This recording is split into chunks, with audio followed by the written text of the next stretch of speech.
Donc qu'est-ce que ça sera demain? C'est difficile. Aujourd'hui, on se pose tous des questions pour essayer de savoir comment on va se placer. Euh, Moi, à force d'écouter, je me dis, bon, il faut tester maintenant. Donc moi, ce que je vais faire maintenant avec mes équipes, c'est tester, voir ce que ça donne, et puis on va se tromper, et puis on va peut-être trouver quelque chose, d'autres médias vont trouver quelque chose aussi.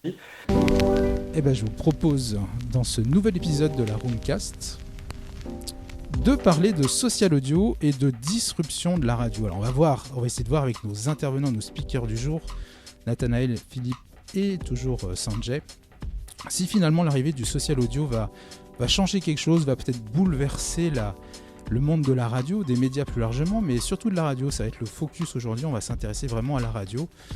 Donc on va prendre quelques instants pour se présenter. Je pense que Nathanaël, tu vas pouvoir nous dire un petit peu qui tu es, et puis passer le relais à Philippe. Voilà, que tout le monde se Merci présente. beaucoup Bonjour. d'organiser cette room, Sébastien. Alors, Nathanaël Chong, je suis directeur de Phare FM. C'est une radio qui diffuse en France en FM, en DAB+, aussi, des nouvelles fréquences DAB+, qui sont arrivées, avec aussi des affiliés du côté de la Belgique. Et voilà, je suis passé par tous les métiers au niveau de la radio. Et j'ai eu la chance aussi de travailler pour une radio, une grande radio régionale du côté de l'Alsace, qui fait partie des Indes radios. Donc voilà, j'ai eu l'occasion de voir pas mal de choses du côté de la radio. Et ouais, la thématique est intéressante ce matin. On va voir un petit peu ce qu'on peut dire. Bonjour à tous, donc moi c'est Philippe Chapeau, je suis directeur de publication de la lettre pro de la radio, c'est un site web B2B d'actualité pour les professionnels, et puis on organise le salon de la radio également à Paris qui a lieu tous les ans fin janvier, malheureusement qui n'a pas eu lieu en janvier cette année. Et puis, on vient de sortir d'une petite publication il y a 1 an et demi sur le podcast qui s'appelle Le Pod. Donc, on est en veille permanente sur tout ce qui se passe dans le secteur de la radio, B2B et du podcast, et maintenant de la social audio. Donc, on va en parler maintenant dans cette room. Merci d'ailleurs, Sébastien, pour l'invite. Merci à vous. Et donc, Sanjay, si tu dois fermer très court te présenter, qu'est-ce que tu nous dirais ? Bonjour à tous, Sanjay Dumière, je suis un ancien du digital marketing des programmes à la BBC. Je suis maintenant chef d'entreprise d'une start-up spécialisée dans l'engagement des publics dans les médias et dans la relation client. Et je suis là avec Sébastien pour essayer d'apporter quelques éléments avec nos invités du jour. Alors justement, pour commencer un peu en direct, finalement, vous, professionnels de la radio, comment vous voyez l'arrivée de cette social audio dans le paysage ? Est-ce que ça va clairement changer quelque chose ou c'est encore un petit peu abstrait pour vous, Nathanaël ? Alors c'est vrai que ça reste un petit peu abstrait au fur et à mesure des rooms, de se balader entre les rooms. Il y a quelques idées maîtresses, j'allais dire, en tout cas pour moi et pour la radio, qui arrivent à confirmer. Après, derrière, on est tous en train d'échanger sur les possibilités. Aujourd'hui, voilà, j'allais dire, ce réseau social est là. Il est à inventer. Je pense qu'il y a pas mal de choses à inventer. Et moi, je trouve ça comme une force, j'allais dire, d'avoir un réseau social basé sur la voix. C'est vrai que ça n'existait pas. Et je pense que ça rend, ça va par ricochet donner une nouvelle image à la radio. En tout cas, c'est comme ça que je le vois dans les échanges que j'ai pu avoir avec les rooms. Je pense que c'est non pas, bon, on va pas y arriver déjà sur la question, mais je pense que c'est un complément à la radio, mais pas forcément quelque chose qui va, j'allais dire, casser le marché de la radio. En tout cas, pour l'instant, c'est comme ça que je le vois, et puis j'aurai l'occasion d'en parler des possibilités qu'on est en train de tester, qu'on va tester là avec mon équipe dans les prochains jours. Oui, c'est ça. Si on allume notre radio, il y a toujours le journal sur France Info et de la musique sur les radios. Hein. Ça n'a pas tout cassé. Hein. Philippe ? Alors, moi je pense que oui, la social audio, comme je disais hier soir dans une room qui a été à laquelle je ne pensais pas participer, c'est aussi la magie de Clubhouse. Et là, j'écoutais une autre room à l'instant qui parle aussi de journalisme et Clubhouse, donc le complément en fait, qui est pas contre Clubhouse.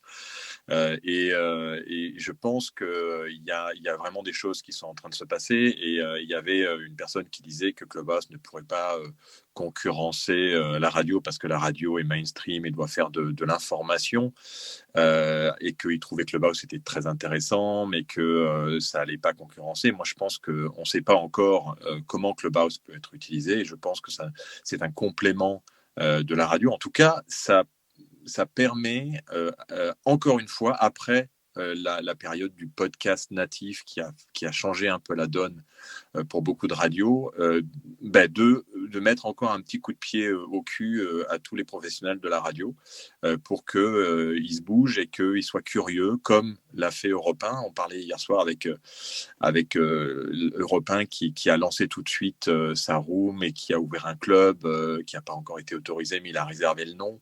En fait, il se positionne assez rapidement, et ça, je trouve que c'est une bonne chose, parce que ça permet aux gens de radio de se remettre un peu en question, et puis de ne pas forcément faire toujours comme ils avaient l'habitude de faire, de faire depuis 20 ans. Donc oui, je pense qu'elle apporte des choses. De là à la disrupter, ça, après le terme disrupter, je laisse Sanjay peut-être parler de cette disruption.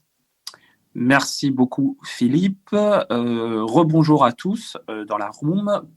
Alors, moi, j'estime qu'avant de disrupter, le business de base doit être solide. Donc, quand moi j'entends que des Européens aujourd'hui vont sur d'autres canaux autres que celui de base, moi ça me gêne un peu, vu l'état dans lequel Européens se trouve actuellement. Donc moi, c'est déjà un petit parti pris, un petit peu de controverse pour titiller. Mais aujourd'hui, si on veut disrupter, il faut que les bases soient bonnes et que la disruption ait lieu sur ces bonnes bases. Donc, dans le cas d'Europe 1, ce n'est pas le cas. Par contre, dans le cas de France Inter, je dirais que c'est déjà un peu plus le cas. Et donc, je dirais que c'est plus Radio France qui devrait mener la barque sur ça. En termes de disruption, je pense qu'aujourd'hui, oui, en fait, la social audio va disrupter, mais pas massivement non plus. Le phénomène social audio par le biais de la social radio existe depuis déjà beaucoup de temps. La social radio, alors du coup, n'a pas évolué aussi rapidement que la social TV pour une raison de très pratico-pratique, c'est-à-dire que la consommation de radio se fait essentiellement dans des véhicules, donc là où on n'a pas forcément le droit d'interagir sur son smartphone, donc c'est compliqué. Je pense que ça va la compléter. Je pense que ça va rajouter une nouvelle brique, mais ça ne va pas la disrupter telle qu'on a vu les GAFA disrupter les médias traditionnels, ou Netflix ubériser entre guillemets les médias traditionnels. Donc je ne pense pas que ça sera de la même ampleur, mais il y a des complémentarités, des stratégies sociales et d'engagement des radios. Alors, si on revient un petit peu avant d'aller vraiment dans l'idée des médias et des médias traditionnels, des radios traditionnelles, est-ce que finalement l'arrivée de ces outils-là, alors bon, Clubhouse c'est une plateforme, c'est pas ça qui est vraiment intéressant, c'est vraiment la social audio qui change un peu la donne. Est-ce que c'est pas donner la capacité aux gens, et je le jette un peu comme ça dans la discussion, de devenir toutes et tous un programmateur radio, je vais pouvoir diffuser de la musique, je vais pouvoir produire du contenu, faire de l'actu, enfin proposer de l'actu, parler de choses autour de chez moi. Est-ce que c'est pas ça finalement qui va être possible, un peu comme l'arrivée des YouTube, Twitch et autres plateformes ont permis aux gens, enfin aux différentes personnes de produire du contenu et de le diffuser. Est-ce que Nathanaël, toi, tu penses quoi sur c'est plutôt l'arrivée vraiment de la social audio dans le paysage? Alors, concernant la possibilité de monter une radio, je pense qu'aujourd'hui, il y a des outils pour le faire, ne serait-ce que les milliers de web radios qui existent. Donc, tout un chacun peut monter son programme, peut lancer son idée, après son projet. Après, c'est l'idée d'exister. Parmi l'ensemble du paysage, comment est-ce que j'existe quand je suis sur une web radio parmi des dizaines de milliers dans le monde? Comment est-ce que on me trouve? Comment est-ce que je peux me démarquer? Comment est-ce qu'on va m'écouter? Et je pense que c'est à peu près la même chose sur Clubhouse. Alors là, on est tous en train de se poser les questions dans des rooms, de savoir comment fonctionne l'algorithme. On est un peu bloqués les uns les autres, j'allais dire, avec plus ou moins les mêmes personnes. On ne sait pas comment ça fonctionne. Donc oui, peut-être qu'on va pouvoir avoir une nouvelle façon de faire de la radio via Clubhouse. Maintenant, ouais, c'est difficile de le dire. Et est-ce que je préférais aller sur un Clubhouse pour, euh, pour voir une radio, par exemple, ou est-ce que je vais aller sur d'autres supports? Là, pour l'instant, c'est vraiment la question. Ouais, je pense que les évolutions de Clubhouse, c'est la façon dont on va pouvoir rechercher du contenu. Ça va être très important pour l'évolution de Clubhouse. On en parle Clubhouse, mais le social audio, ça arrive aussi sur Twitter, sur Facebook aussi. Donc je pense que la force des autres réseaux sociaux qui vont arriver sur le social audio, ça va être vraiment le référencement. Et puis on parlait beaucoup de followers, hein, il y a beaucoup de recherche de followers actuellement sur Clubhouse, donc ça peut faire la différence. Donc je pense qu'on va avoir un phénomène où il y a quelques personnes qui vont se démarquer, peut-être, et ensuite, très probablement que les grands médias qui sont beaucoup plus organisés vont capter une bonne partie des audiences, je pense. En tout cas, c'est mon avis aujourd'hui. Après, on peut demander aux autres, bien sûr, de la room de donner leur avis. Je pense que les radios peuvent aujourd'hui utiliser Clubhouse très facilement pour interagir avec leur audience. Et ça, je pense que ça, c'est un atout. Il y a des logiciels qui existent, hein, pour faire monter des auditeurs. Le problème, c'est qu'il faut savoir qui sont les auditeurs. C'est totalement anonyme parce qu'ils appellent par le téléphone. On n'est pas sûr vraiment de savoir qui il y a au bout. Là, l'avantage de Clubhouse, c'est qu'on peut en fait avoir une vraie room avec des gens qu'on fait monter, qu'on fait descendre, comme on faisait en radio et comme on fait en radio quand on fait parler ses auditeurs. Sauf que là, on peut le faire en off, préparer un peu une émission, après aller à l'antenne, faire écouter un peu de musique, discuter avec ses auditeurs en direct parce qu'on sait qui ils sont. On sait par qui ils ont été cooptés, on connaît leur Twitter et leur Instagram, donc on a une espèce de validation et de vérification naturelle qui est faite et qui fait que la personne à l'antenne va pas pouvoir va être assez bienveillante comme on l'est actuellement sur Clubhouse parce qu'on est identifié. Je pense que ce côté identification de Clubhouse est très important pour les médias parce que c'est le danger de mettre à l'antenne quelqu'un qu'on ne connaît pas et qui va dire n'importe quoi ou qu'on ne va pas contrôler. Je voulais juste rebondir sur ça avant qu'on laisse la parole à Denis qui est venu sur scène pour nous rejoindre. Philippe, moi je suis d'accord avec ce que tu dis. Par contre, prenons l'exemple des grosses têtes. Bon, la tranche d'âge qui écoute les grosses têtes et qui appelle les grosses têtes ne serait jamais en mesure de s'onboarder de façon individuelle sur Clubhouse pour par la suite s'engager aujourd'hui avec son public. Et j'ai envie d'aller un peu plus loin en disant qu'aujourd'hui, c'est l'émission, c'est le contenu qui doit aller chercher le public et pas inversement. Car aujourd'hui, c'est l'émission qui a besoin du public, pas forcément le public qui a besoin de l'émission. S'il n'y a pas d'émission, le public ira ailleurs. Donc aujourd'hui, il faut réfléchir un peu à qui on a en face et le fait que la radio, à part les jeunes, je dirais 18, 25 ans, on a vu une hémorragie de l'audience radio de cette catégorie-là, mais il y a quand même une large panoplie générationnelle qui continue à écouter la radio, mais je ne sais pas combien de personnes parmi elles seraient capables de s'onboarder sur Clubhouse pour ensuite interagir avec un contenu. Ouais, alors, il y a plusieurs solutions quand même qui peuvent exister et maintenant avec les enceintes connectées. Hein, un Clubhouse sur une enceinte connectée tu peux être identifié et pouvoir parler simplement en disant je vais intervenir sur une. Alors c'est plus difficile, mais c'est faisable. Et après pour l'autre partie, je sais pas. Je pense que il y a une vraie possibilité d'utilisation. Et quand tu dis que tu dis en fait que c'est le contenu, je trouve, moi, pour avoir été dans des rooms où il y a un sujet qui est intéressant, mais qu'est-ce qui fait l'intérêt de Clubhouse et qu'est-ce qui pourrait intéresser les radios, à mon avis, dans Clubhouse, c'est d'abord les intervenants, c'est-à-dire les auditeurs. Et je pense que les radios ne parlent plus beaucoup à leurs auditeurs. Et c'est la possibilité d'être maintenant en lien direct avec leurs auditeurs et grâce à eux de faire un nouveau contenu qui existait peut-être dans les années 80, mais qui n'existe plus maintenant. On parle très régulièrement de dire que Clubhouse, ça ressemble aux radios des années 80 sans le mainstream. Mais rien n'empêche que Clubhouse aille sur le mainstream, sur ta fréquence FM ou sur ta fréquence DAB+, et que tu l'utilises comme un outil pour justement donner une valeur ajoutée à ton antenne. Ouais, là je suis assez d'accord avec toi. Je pense pas qu'il y ait quelque chose qui interdise de mettre ce genre de contenu sur une antenne classique entre guillemets. Avant de donner la parole à Denis, c'est un petit chiffre qu'on a vu ce matin apparaître dans la presse qui est du nombre de téléchargements de Clubhouse qui était ce matin annoncé à 45 000 en France. Donc on est encore dans des populations qui sont plutôt faibles. Voilà, donc on va pas tout de suite disrupter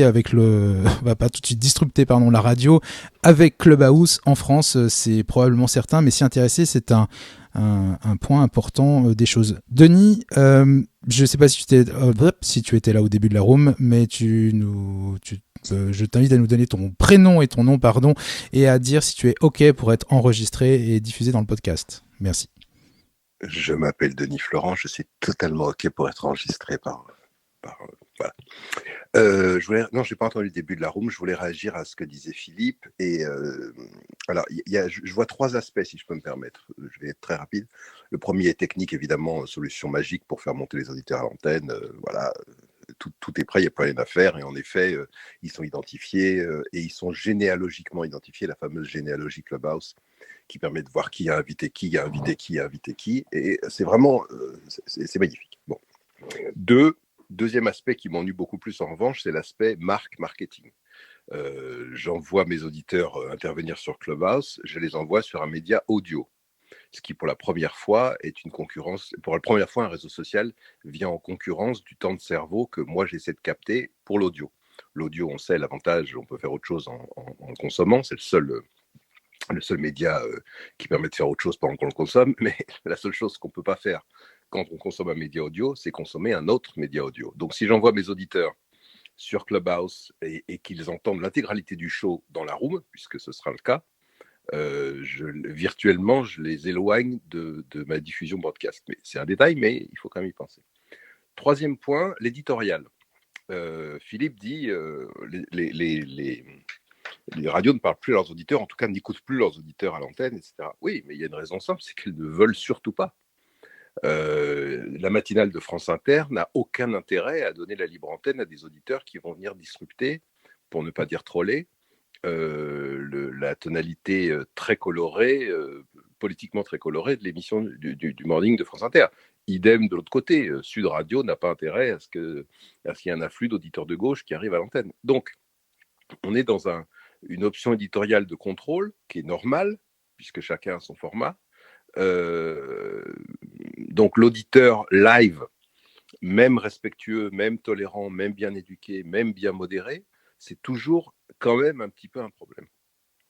C'était my 3 cents for the debate. Alors, merci, je voulais Denis. intervenir, Sébastien. Déjà, Denis, merci infiniment pour cette contribution. Ce n'était pas 3 cents, mais c'était beaucoup plus.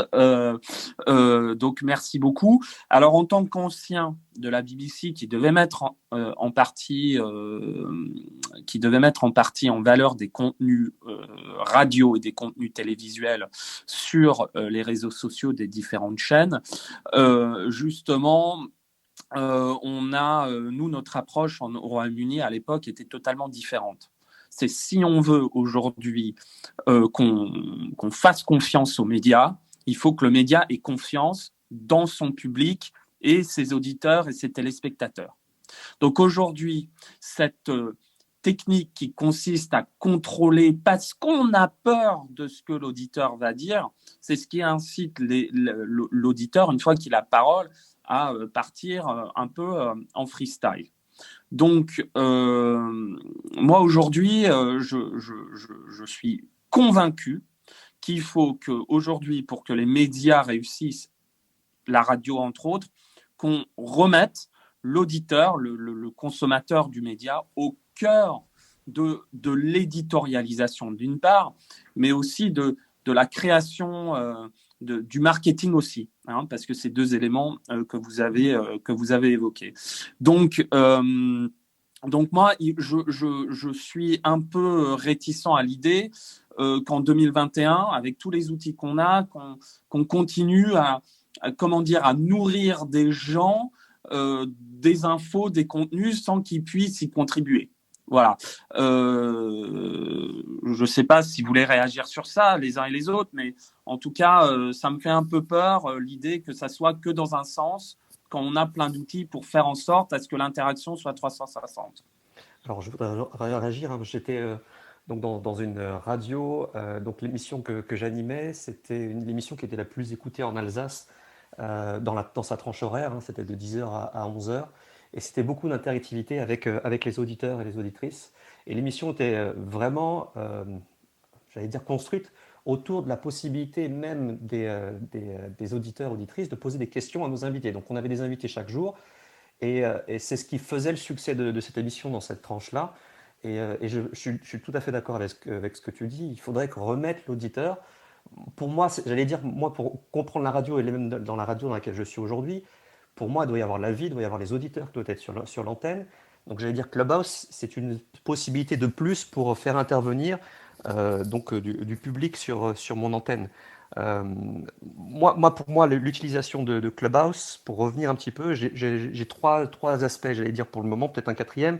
C'est tester le live. Voilà, est-ce que ça va fonctionner ou pas sur Clubhouse? Certains, dans d'autres rooms, quand j'ai exprimé cette possibilité-là, ont dit oui, mais les gens ne sont pas là pour écouter une radio sur Clubhouse. Je suis d'accord. Maintenant, le principe de Clubhouse, c'est basé sur l'audio. Et dans ce cas, il ne devrait pas y avoir des rooms silencieuses. Et pourtant, elles existent. Donc, pourquoi pas mettre du live? Autre chose, c'est donc l'interaction. On en a parlé pendant une émission. C'est de laisser la possibilité aux gens de laisser des SMS, des WhatsApp, mais aussi d'intervenir en parallèle sur Clubhouse et de faire monter les gens on stage quand il faut. Et le troisième aspect que je vois aujourd'hui, c'est prolonger un rendez-vous. On avait dans le cadre de la semaine de la Saint-Valentin une sexologue, sexothérapeute. Moi, je vois très bien d'avoir une sorte de discussion déjà sur l'antenne sur cette thématique et prolonger cet événement radiophonique directement sur Clubhouse avec continuer avec cet intervenant ou cette intervenante et de laisser la possibilité d'avoir du contenu beaucoup plus long sur Clubhouse. Parce que moi, je suis une radio musicale de base, donc c'est sûr que je ne vais pas laisser parler les gens pendant des rooms qui sont là pendant des heures et des heures, donc je ne pourrais pas me permettre. Donc c'est de proposer un contenu sur l'antenne et de renvoyer, alors c'est toujours pareil, hein, si je renvoie mes auditeurs sur Clubhouse, ils ne sont plus sur mon antenne, mais en tout cas de faire ce pari, de se dire ça peut intéresser certains auditeurs, certaines auditrices, de continuer la discussion du côté de Clubhouse. On va donner la parole à Nawal qui nous a rejoint il y a quelques minutes déjà. Donc Nawal, ton prénom, ton nom et si tu es OK pour être enregistré et diffusé dans le podcast. Merci. Bonjour tout le monde, donc Nawal Adrami, oui, je suis OK pour être diffusé sur le podcast. Alors je rebondis, il y a eu plusieurs sujets que vous venez de partager. Le premier sur lequel je voulais intervenir, c'est sur l'enjeu par exemple. Alors pour moi, Clubhouse va être une expérience complémentaire à ce qu'on peut retrouver en radio ou sur d'autres canaux. Et quand tu disais, Sébastien, effectivement que par exemple, les grosses têtes, les personnes n'allaient pas être sur Clubhouse, je suis entièrement d'accord que ça va sûrement pas être la cible, en tout cas demain. En revanche, ça va peut-être permettre aux grosses têtes d'aller capter une nouvelle audience en étant présent sur Clubhouse. Par contre, l'enjeu pour moi n'est pas de dupliquer ce qu'on voit en radio et de faire exactement, à mon sens, la même chose sur un autre canal. Par contre, c'est d'enrichir l'expérience qui va permettre de capter de nouveaux auditeurs et de pouvoir faire un cercle en fait vertueux des gens qui sont en radio. Si vous voulez continuer l'expérience, on vous propose une nouvelle expérience sur Clubhouse. Ceux qui me découvrent sur Clubhouse, by the way, il se trouve qu'on a une émission qui s'appelle Les Grosses Têtes qui passe de telle heure à telle heure en radio. Venez nous retrouver. Et en fait, ça va permettre d'élargir ce qu'on appelle les touch points, les points où on peut toucher des nouvelles audiences. Et au contraire, je pense que ça peut qu'enrichir la base d'auditeurs des radios. Et du coup, effectivement, à mon sens, pour faire ça, il faut que l'expérience soit complètement différente. C'est un peu ce qu'on appelait les réseaux sociaux sont le deuxième écran quand on parlait de télévision. Oui, je diffuse un film, etc. Et je crée une conversation à l'époque en disant que c'était le deuxième écran sur les réseaux sociaux. J'ai l'impression et j'ai le sentiment que c'est un format qui peut être hyper bénéfique et créer un peu un cercle vertueux. Et pour rebondir sur ce que disait Sanjay sur l'auditeur au cœur de l'édito, je pense qu'il y a un vrai enjeu parce que ce qui va se créer sur Clubhouse sera inédit. Et je pense qu'en écoutant les auditeurs, on va être surpris de leur capacité à venir générer des conversations, à venir générer et donner en plus des idées complémentaires éditoriales. Et ce concept de live va faire ce qu'on cherche tous à faire, notamment les marques, quelque chose d'inédit, de vu qu'une fois, et d'enrichir la ligne éditoriale. Voilà. Sur la remontée vers le média d'origine, j'adorerais que ça fonctionne, mais l'exemple d'Europe 1, qui est bien fameux et bien triste, nous montre malheureusement, en tout cas Europe 1 n'a pas su le faire. C'est-à-dire que ils ont été extrêmement puissants en termes de podcasts, de catch-up, replay, etc., sur Dailymotion, sur leur podcast et tout ça. Mais il n'y a pas eu de remontée en termes d'audience.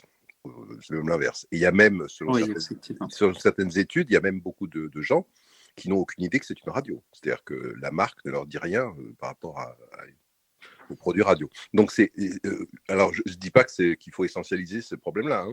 Peut-être que d'autres radios sauraient le faire mieux. Mais en tout cas, Europe, qui est le plus gros exemple qu'on ait eu aujourd'hui de gens qui avaient besoin de faire remonter l'auditorat du digital vers la marque mère, n'ont pas su le faire.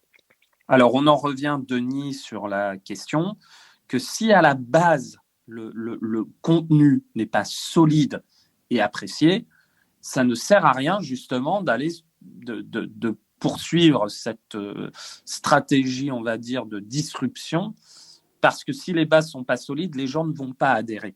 Hein. Donc, merci, Denis, pour confirmer justement ce que je disais tout à l'heure. Et puis, deuxième chose, les chaînes, globalement en Europe, quand on regarde au-delà des frontières, les radios qui se portent le moins bien financièrement aujourd'hui, c'est les radios généralistes.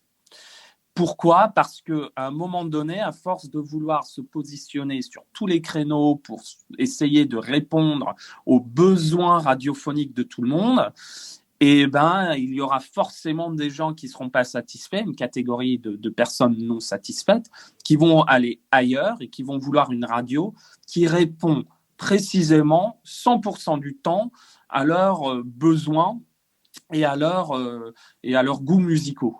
Donc, la question que je pose plus largement, et pour revenir au sujet, est-ce que la social radio va-t-elle disrupter la radio? Je pense pas sur les radios très ciblées.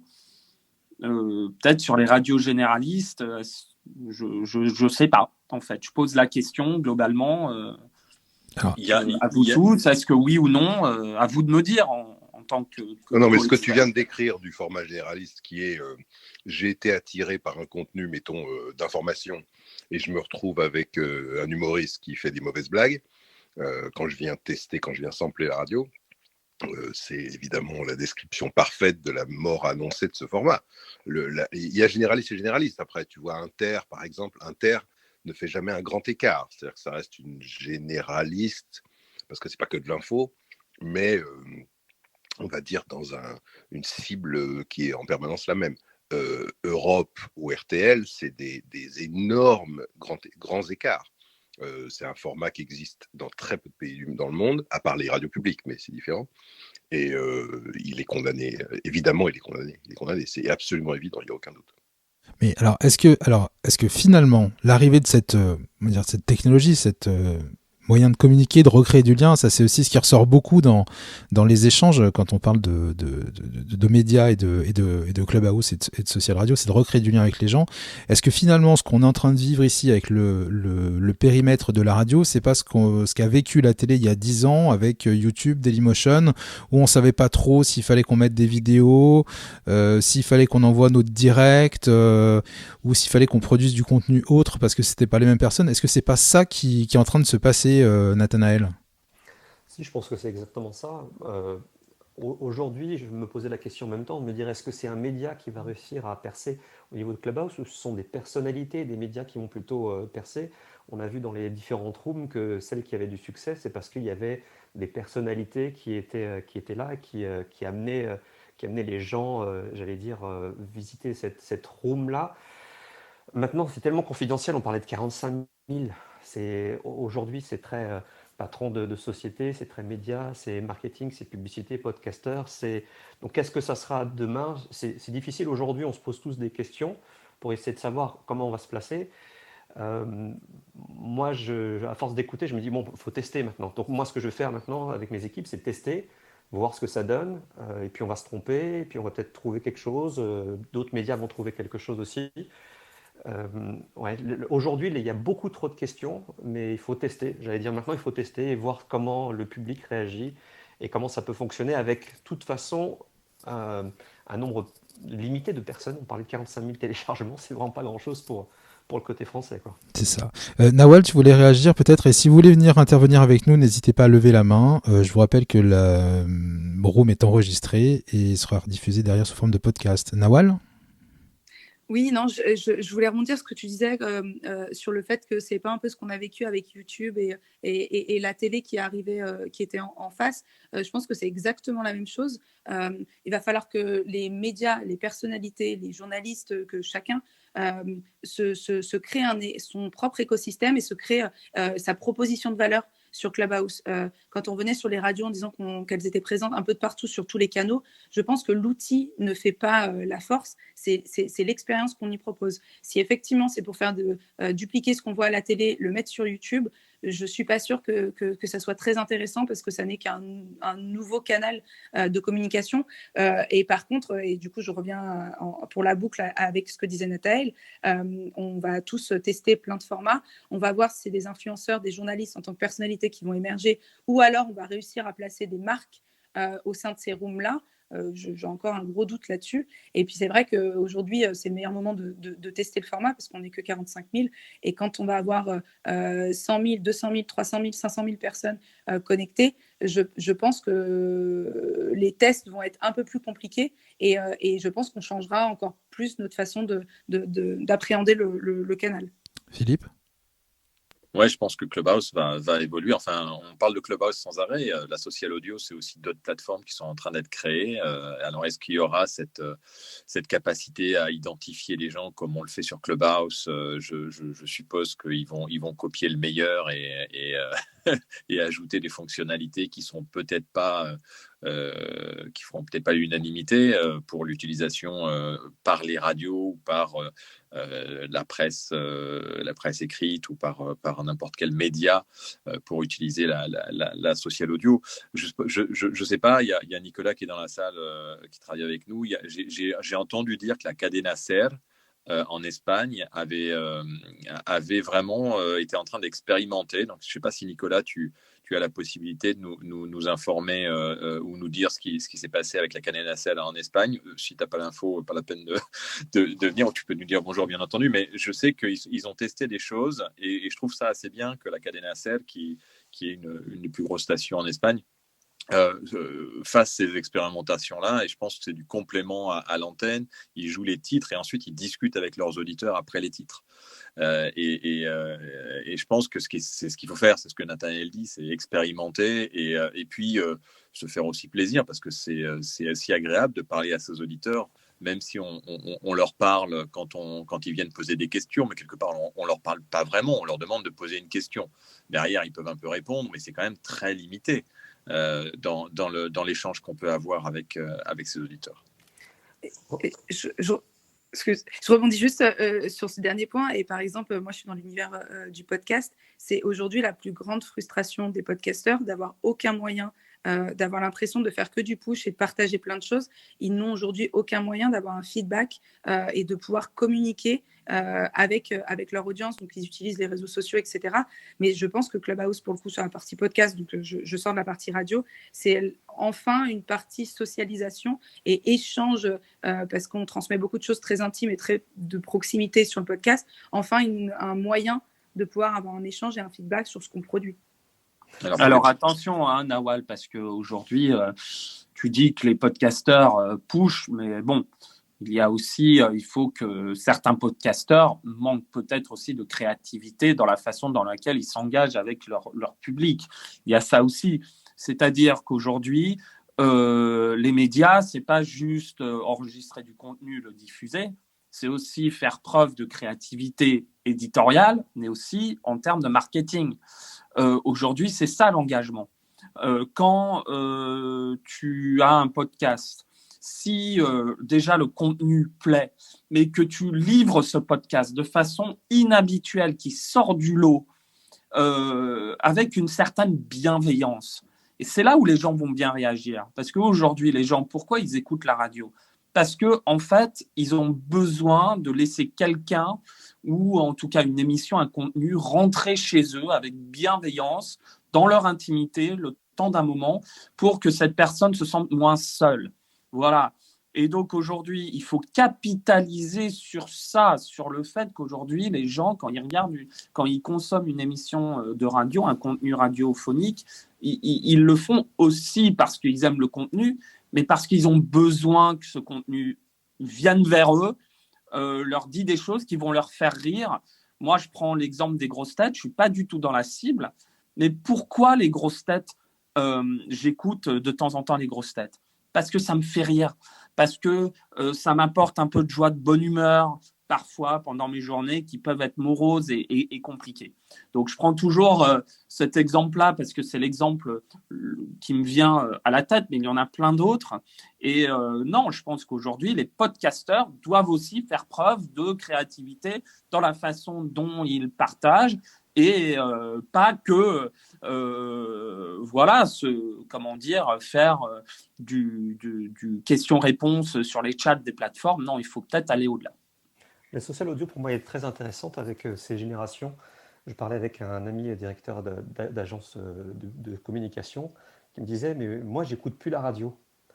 J'écoute des podcasts, je suis plein sur pas mal de podcasts, mais j'écoute plus la radio. Et le social audio, qui est vraiment intéressant pour moi, et c'est l'une des pistes aussi de pourquoi aller sur Clubhouse en tant que média, c'est aller rechercher de nouveaux publics ou aller chercher ceux qui sont technophiles, ceux qui veulent, j'allais dire, qui n'accrochent pas aujourd'hui avec le média radio. Et moi, c'est très intéressant de me dire, OK, via Clubhouse, je vais trouver des façons d'aller chercher ce public qui n'est pas sur la radio. Et je trouve que c'est une période vraiment très intéressante où l'on remet en avant la voix. Hein. Donc Philippe a eu l'occasion de le dire dans d'autres rooms aussi. La voix est mise en avant et on vit quelque chose cette année avec le DAB+, qui va être lancé au niveau, au niveau national.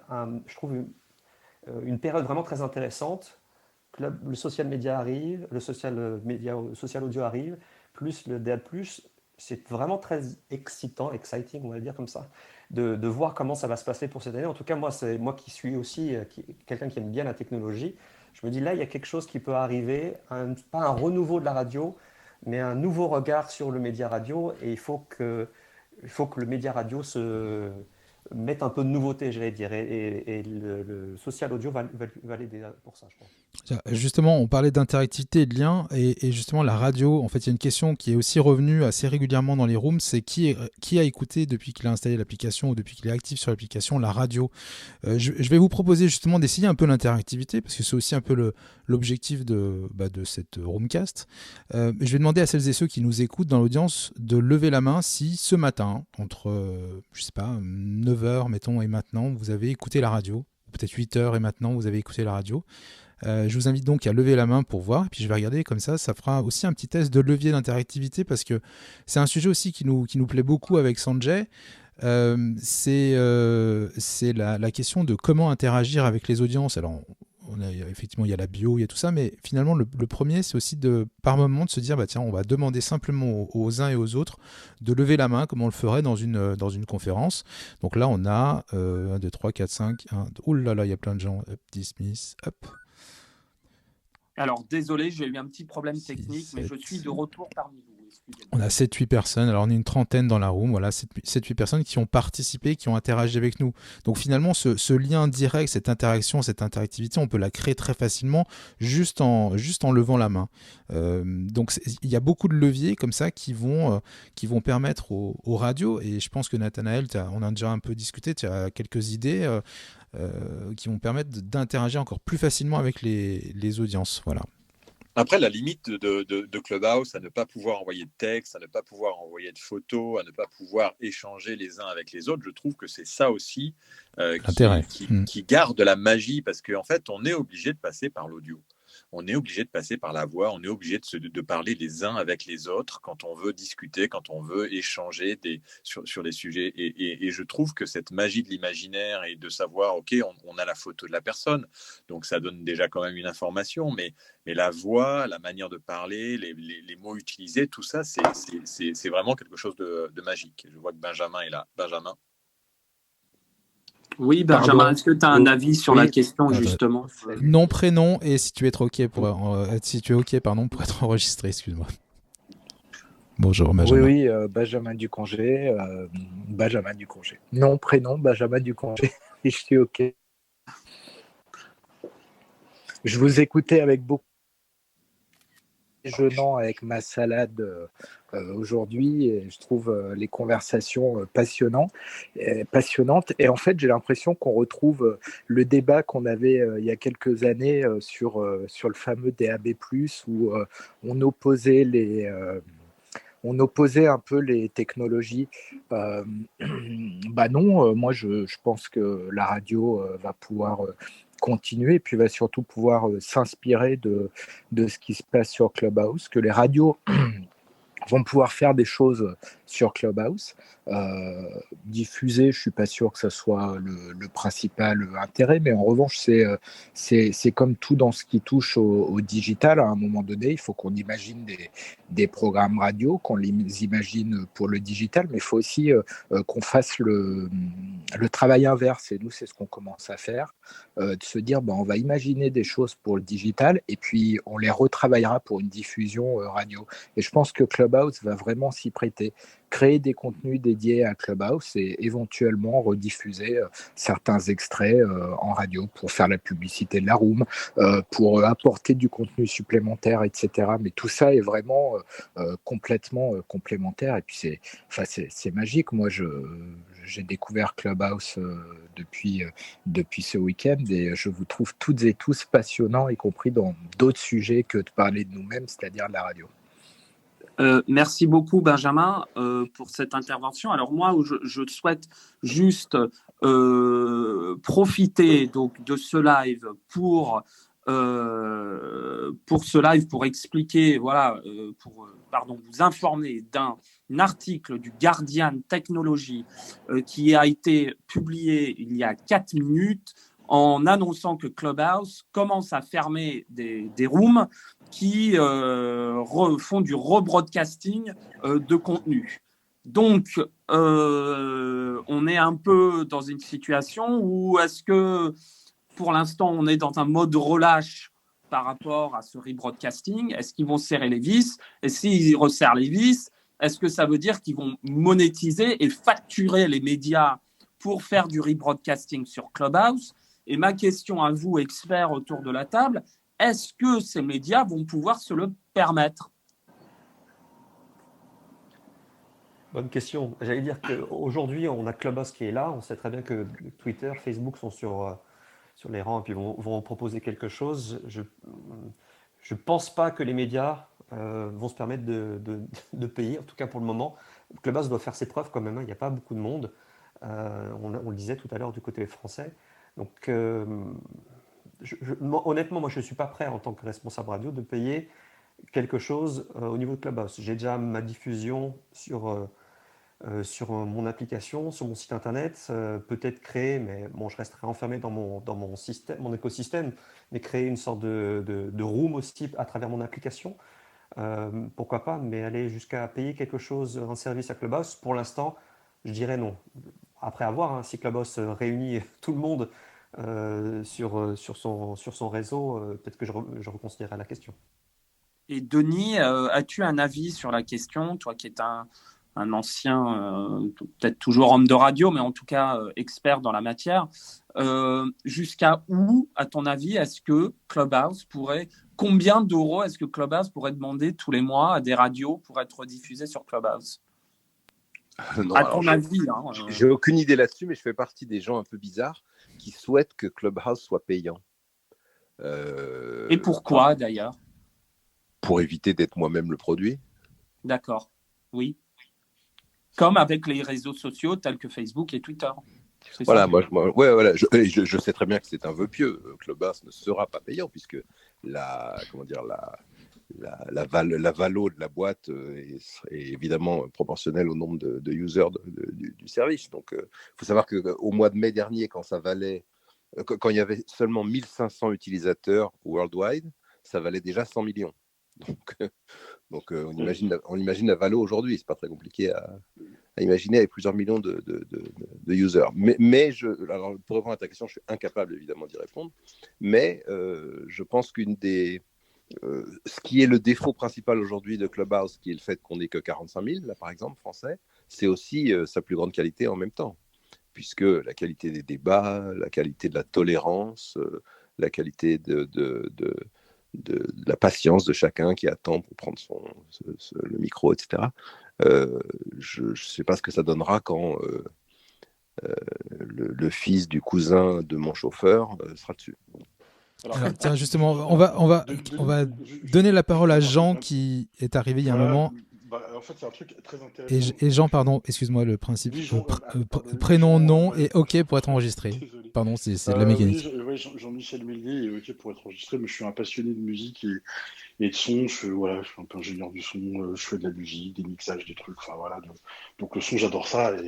Et Clubhouse, c'est l'application qui est arrivée que j'imaginais pas. Et je trouve ça fabuleux parce que ça me fait penser un peu au radio libre, ça me fait penser un peu à toutes ces choses-là. Donc, je suis fan. Mais je voudrais juste compléter ce que disait Denis. C'est vrai que on est les produits, quand on est sur Facebook, sur LinkedIn, sur tous les réseaux, on poste des contenus. Donc du coup, ces plateformes-là, elles s'alimentent en fait des contenus qu'on poste, des informations qu'on leur livre. Sur Clubhouse, les seules informations qu'on livre, c'est notre bio, c'est éventuellement l'intitulé des rooms, mais après, le contenu, enfin tout le sel de l'intérêt de ce truc-là, c'est du live audio. Donc ça, ils sont censés pas le récupérer, ou alors ils l'analysent d'une certaine manière pour du coup l'exploiter ensuite. C'est une bonne question. Je ne sais pas comment du coup Enfin, parce en que termes de le contenu, on est en monétisation. train de le faire et c'est du direct. Oui, en termes de monétisation, c'est probablement le réseau le plus facile à monétiser de toute l'histoire des réseaux sociaux. Demain, Clubhouse organise une room avec, je sais pas, Beyoncé et le sponsoring est fait par Pepsi. Pepsi paiera $1 million pour être sponsor de la room. D'accord, donc c'est vraiment. C'est pas très compliqué. Là, c'est les annonceurs qui payent, mais par contre, ils peuvent pas monétiser nos données puisqu'on est en train de les produire. Et par définition, quand je dis bonjour, je viens de le dire, c'est fini. Alors Jean, sur cette question-là, pardonnez-moi, je pense que c'est une room qu'il faudra qu'on fasse peut-être un focus plus complet sur la sécurité comment dire, les datas qu'on envoie, parce qu'il y a plus que ça. C'est-à-dire que tu envoies ta voix, tu envoies ça dans des serveurs, ces serveurs peuvent l'analyser, peuvent savoir comment tu penses, comment tu réagis, voir ta voix, les coupures que tu fais, ou si tu es vraiment énervé, tout ça. Donc, ils peuvent apprendre beaucoup de choses sur la communication humaine via Clubhouse, puisque toutes les rooms sont enregistrées et supprimées au bout. Alors, moi, j'étais sur des temps plus courts, mais j'ai entendu parler de 48 heures. Donc, il y a quand même 48 heures pendant lesquelles ce que tu dis est stocké quelque part. Super info, alors merci. Et puis, il y a une question aussi juridique et sécuritaire, bien évidemment. Il ne faut pas oublier que Clubhouse est soumis aux mêmes règles que les autres réseaux sociaux, notamment Twitter, Facebook, qui doivent bien évidemment obtempérer aux demandes des autorités en cas de besoin. Donc, je pense que là, maintenant, on n'aura pas besoin de le rappeler, mais tout ce qui est dit peut avoir des conséquences s'il y a des dérapages. Est-ce que ces dérapages-là vont se multiplier quand il y aura une ouverture de l'application à d'autres utilisateurs? Ça, c'est une grande question. Et juste pour finir, les régies radio, quand elles répondaient au téléphone pour répondre à des auditeurs, elles prenaient toujours le risque qu'il y ait un fauteur de troubles ou quelqu'un qui ne soit pas bienveillant et qui peut-être raconte quelques bêtises et même des mensonges. Je ne pense pas aujourd'hui que Clubhouse, à l'instar de ce que nous a dit Philippe un peu plus tôt dans l'échange, que Clubhouse va nous aider justement à réduire ce taux de risque. Et de toute façon, les radios, à mon avis, elles ont tout intérêt à utiliser Clubhouse. Elles ont déjà les process de risque mis en place. Elles savent comment gérer ce genre d'auditeurs. Donc, moi, je pense qu'aujourd'hui, je pense que oui, les radios iront éventuellement, testeront Clubhouse sans en avoir peur, parce que je pense que les radios ne doivent pas avoir peur. Elles font déjà de l'interactivité. L'interactivité ne change pas, c'est juste le lieu où elle a lieu en fait qui change. Bon, donc c'est pas dramatique non plus. Donc je veux aussi être nuancé sur ce point. Alors, Si je peux juste pour le plaisir vous raconter une anecdote, mais c'est juste pour faire une petite pause amusante. La dernière fois que j'ai pris que dans une radio, on a laissé un animateur prendre un gagnant de jeu en direct. C'était une radio adulte en France, une radio nation, et ça a donné ça. L'animateur appelle le gars et lui dit c'est vous qui avez été tiré au sort, vous avez remporté le 4-4, énorme 4-4. Et le mec répond live ouais, attendez, j'entre en réunion, là, vous pouvez pas me rappeler ce soir parce que là c'est un peu chaud. C'est ça. Et c'est l'interactivité. Après 2 mois de campagne. Très belle anecdote. C'est ce qui fait le charme de la radio aussi, c'est ça. Ça fait du charme en vrai. Avec Clubhouse, il y a des patrons depuis quelques jours, et puis on entend les enfants pleurer derrière. En fait, on est dans une sorte d'authenticité, et ça fait l'authenticité aussi. Je pense que plus on prendra des gens à l'antenne sur la radio, plus on aura ce genre de situation, et plus on est dans l'authenticité, et ça, c'est ce qui fait aussi le charme de la radio. Mais alors, ça fait longtemps que j'ai pas appris autant de trucs en si peu de temps. C'est ce que tout le monde dit, ouais. Sur un réseau social. Parce que je suis abonné à plein de trucs, comme tout le monde. Je suis à la science, les trucs. Bon, il y a plein de trucs sympas, la cuisine et tout. Mais bon, sur Facebook, dès qu'on dit un truc, j'aime les pâtes, on se retrouve avec plein de mecs qui aiment pas les pâtes et qui vous tombent dessus. Ou vous êtes sur des mecs qui aiment les pâtes, mais qui aiment pas les mêmes que les vôtres et du coup qui critiquent. Donc c'est juste fou. Et donc on n'apprend rien en fait, parce que c'est trop. Ça nous saoule. Et là, en si peu de temps, j'ai appris, et j'ai encore appris des trucs là, en vous écoutant 5 minutes. En si peu de temps, on apprend des super. Enfin, on apprend plein de trucs bien, quoi. Donc et en fait, c'est ce qui me fait un peu peur, faudrait pas que ça s'arrête, ça. Enfin, ce côté-là, cet ADN-là, il faudrait pas qu'il se perde, parce que pour le coup, c'est ça qui est chouette, quoi. Alors, on sait, Jean. Juste une phrase, on sait malheureusement que quand on industrialise un concept ou un service ou un produit, malheureusement, l'humain en prend cher. Donc, c'est tout un art de grandir, de croître, tout en retenant une ADN humaine. Après, c'est le challenge que Clubhouse aura, à mon avis. Est-ce que la social audio va permettre de fusionner 2 mondes qui sont les auditeurs radio qui ne sont pas sur Clubhouse et ceux qui sont sur Clubhouse et qui vont découvrir la radio telle qu'elle existe depuis des années. Ça va être intéressant. Est-ce que cette disruption va-t-elle être un gros boom, un gros clash entre 2 mondes qui vont se rencontrer? Je l'espère, parce que les 2 mondes sont hyper bienveillants. Les 2 mondes nous font découvrir des choses, nous font parler, nous font échanger et incitent le débat. Voilà. Pour revenir sur ce que disait l'intervenant précédent sur le fait qu'on apprend des choses, etc., il ne faut pas oublier que ça fait 30 ans que les seules interactions sociales qu'on a en ligne sont par écrit. Les BBS, les forums, l'email groupé, ensuite les réseaux sociaux, etc. Ouais. Et on sait, toutes les recherches en sociaux le montrent, et puis il y en a eu des tonnes depuis 30 ans, on sait que le média écrit est le pire pour l'entente entre les gens, puisque si tu fais une expérience et que tu ne serait-ce qu'un dialogue entre 2 personnes par mail, juste 2 personnes, ça finit immanquablement, si on laisse le dialogue continuer, par une engueulade. Et évidemment, ça se multiplie, c'est proportionnel au nombre de personnes. Bon, et Twitter est un exemple abouti de ça, je veux dire. Bon. Là, ça n'a plus rien à voir. Là, on peut passer des heures à discuter avec des gens avec lesquels on n'est absolument pas d'accord, et on s'enrichit mutuellement. On a compris qu'on n'allait pas se convaincre mutuellement, mais qu'on allait s'informer mutuellement. On le fait en intelligence, on le fait en respect. Et là, le mot respect n'est pas juste un hashtag, c'est-à-dire que c'est une réalité Ouais. C'est une réalité palpable, presque, j'allais dire. Il n'y a rien de mieux que la voix pour ça. C'est Et je clair. trouve que ce qui est bien, pour aller dans ton sens, Denis, c'est que tout à l'heure, on disait il y a des experts. Moi, je trouve justement que sur Clubhouse, on est avec des gens qui ne sont pas des experts, et c'est aussi enrichissant. Parce qu'on a tellement l'habitude, je suis organisateur de salons, ça fait 20 ans que j'organise le salon de la radio et des événements dans tous les sens où on n'invite que ceux qui sont légitimes.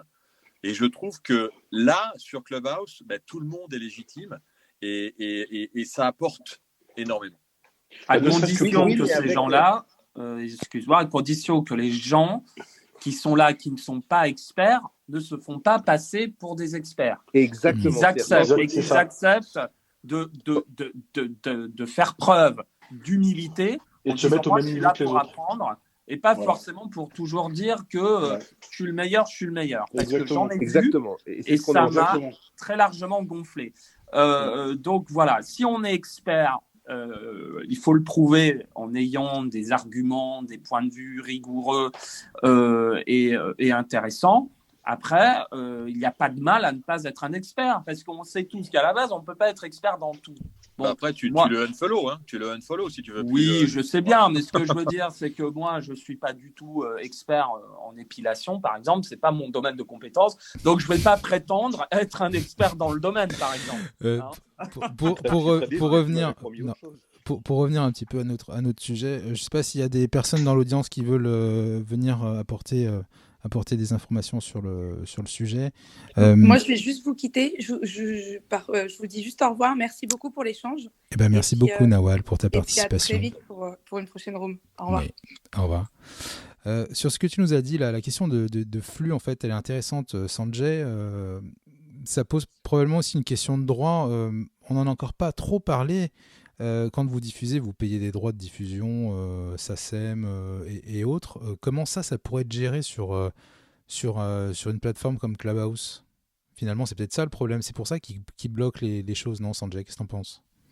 Alors, écoute, très franchement, je pense que Clubhouse a une opportunité en or d'être un acteur ou être une plateforme qui va fédérer tous les acteurs de l'écosystème radiophonique, SACEM comprise.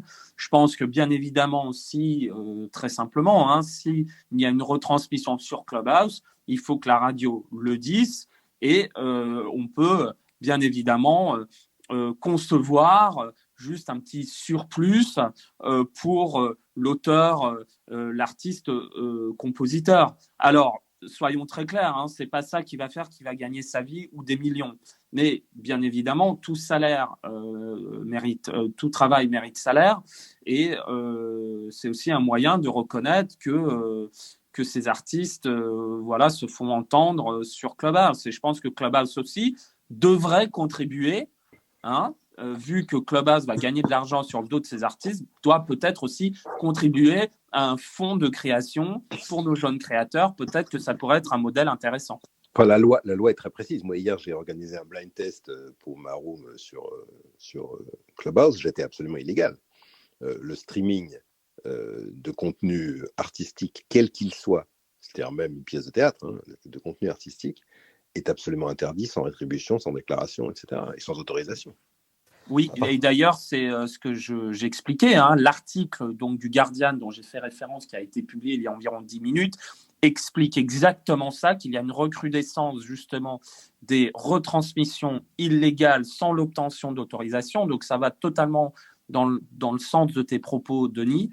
Mais ça veut dire quoi ? Ça veut dire que Clubhouse, à terme, risque d'être aseptisé. Que s'ils commencent déjà à nous menacer de fermeture de room ou d'être bannis, ça met un peu leur futur sur la balance.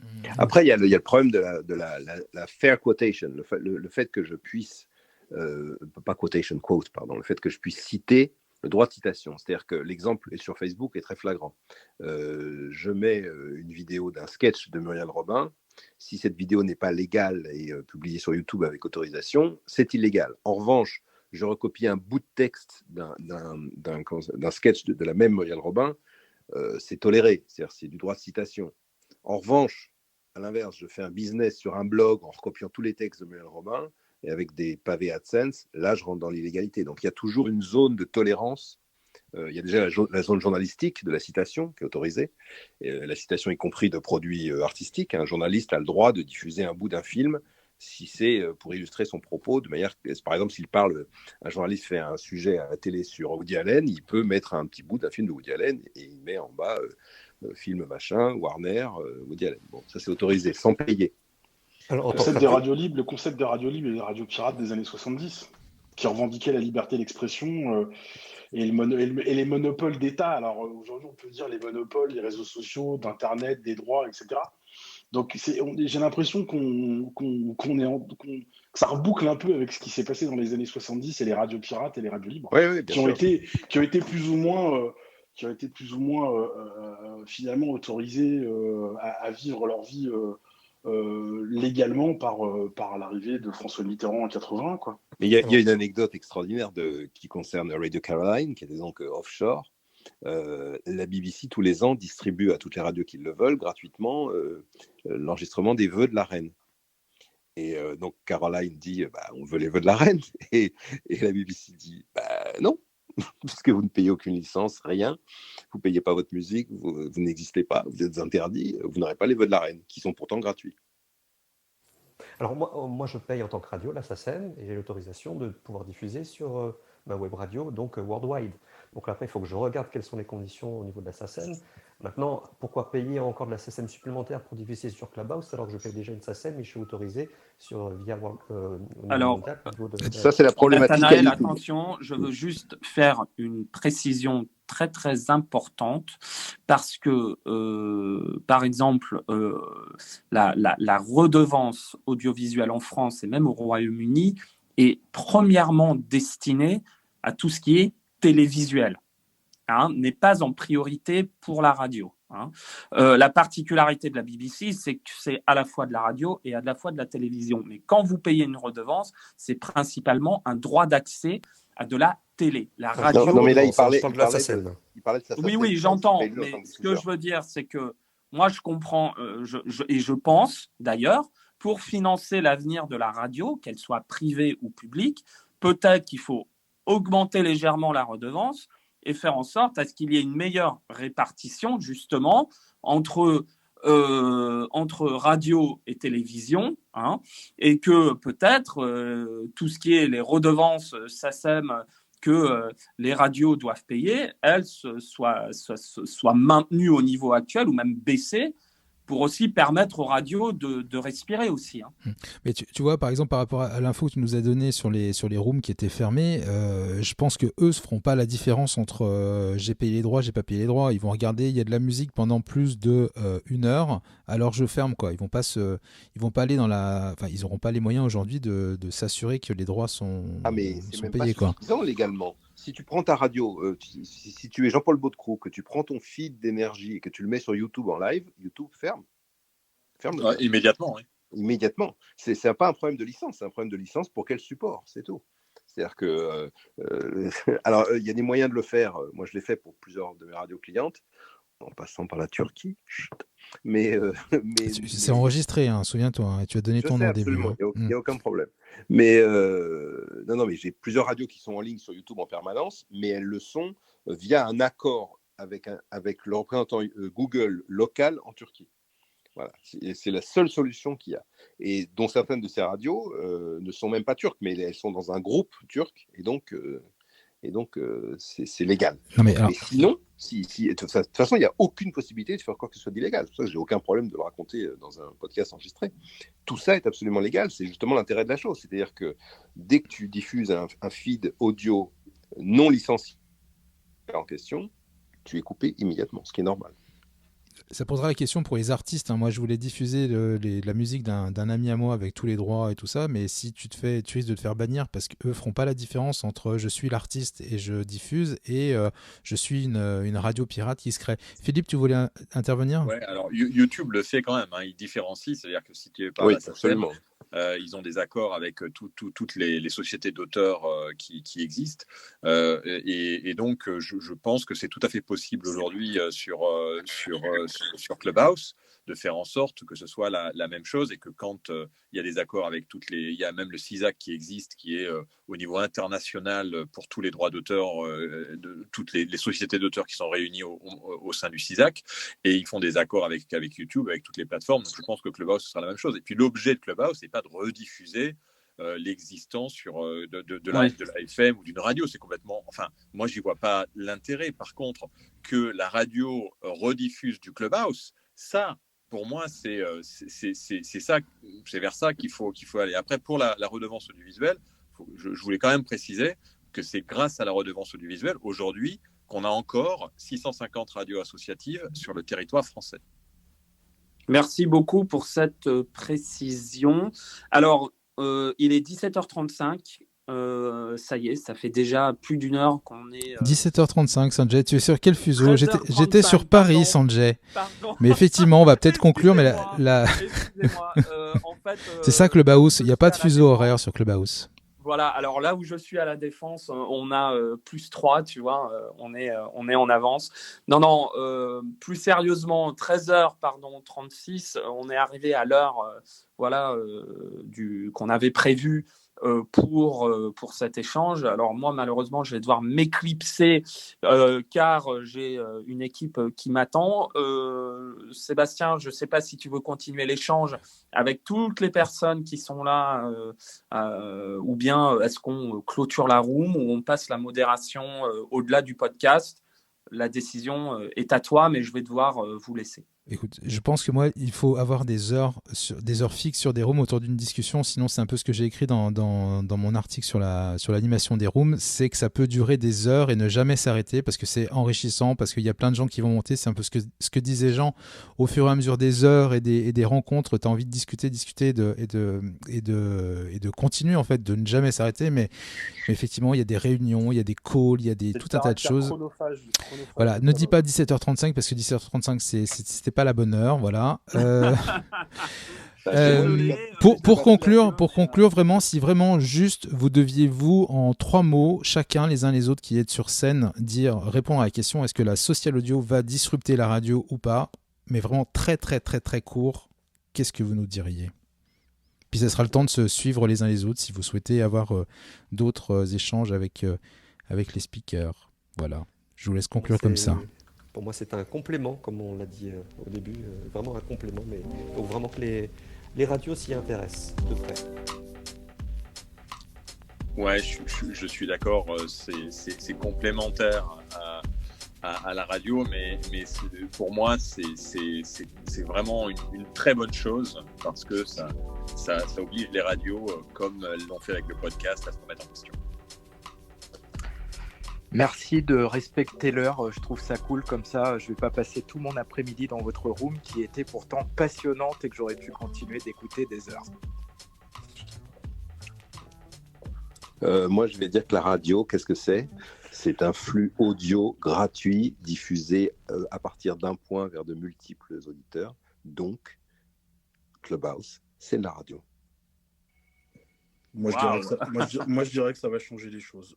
Comment, j'en sais rien, mais ça va les changer.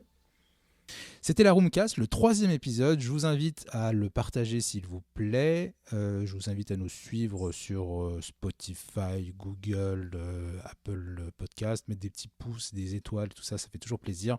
Et je vous souhaite une bonne fin de journée.